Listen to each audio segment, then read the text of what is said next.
ডিভিসির জল ছাড়া নিয়ে বিতর্ক, প্রতিরোধের পাল্টা হুঁশিয়ারি দিয়ে সুর চড়িয়েছেন মুখ্যমন্ত্রী থেকে অভিষেক বন্দ্যোপাধ্যায়ও।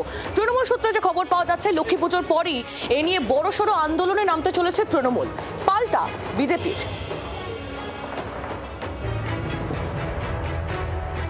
দুর্গাপুজোর উৎসব মিটতে না মিটতেই প্লাবন শঙ্কা, আবারও মুখ্যমন্ত্রীর কাঠগড়ায় ডিভিসি।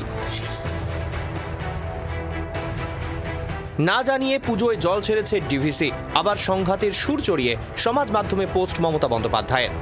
ডিভিসি কর্তৃপক্ষ রাজ্যকে কোনো আগাম বার্তা না দিয়ে ৬৫,০০০ কিউসেক জল ছেড়ে দিয়েছে। পবিত্র উৎসবে দুর্দশা সৃষ্টির প্রচেষ্টার চেয়ে কম কিছু নয় এই ধরনের একতরফা পদক্ষেপ, লজ্জাজনক। পুজোয় উদ্বোধনে গিয়েও বারবার ডিভিসির বিরুদ্ধে সুর চড়িয়েছেন মুখ্যমন্ত্রী।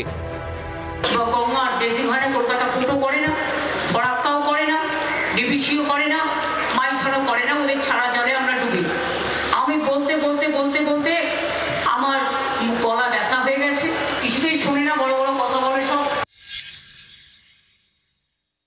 বাংলা বিরোধী স্বভাব বা আচরণটা দেখাতে হবে, তাই পুজোটাকেও এরা রেয়াত করলো না, ছাড়লো না।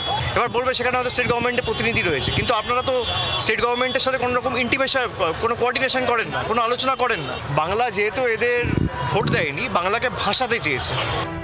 জল তরজা তুঙ্গে, মুখ্যমন্ত্রীর পাল্টা সুর চড়িয়েছে বিজেপি।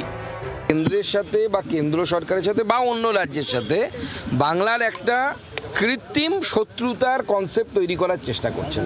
উদ্দেশ্য একটাই, বাঙালি এই সেন্টিমেন্টের উপর ভরসা করে হিন্দু ভোটকে ভাগ করা।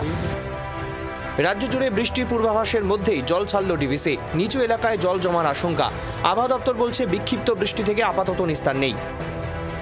প্রায় সর্বত্রই হালকা থেকে মাঝারি বৃষ্টিপাত আগামী ২৪ ঘন্টায় হবে। রবিবারে আমাদের বৃষ্টিপাত কমে যাবে, তবে দুপুরের একটু আগে থেকে শুরু করে সন্ধ্যার মধ্যে ১-২ পশলা বৃষ্টির সম্ভাবনা থাকে।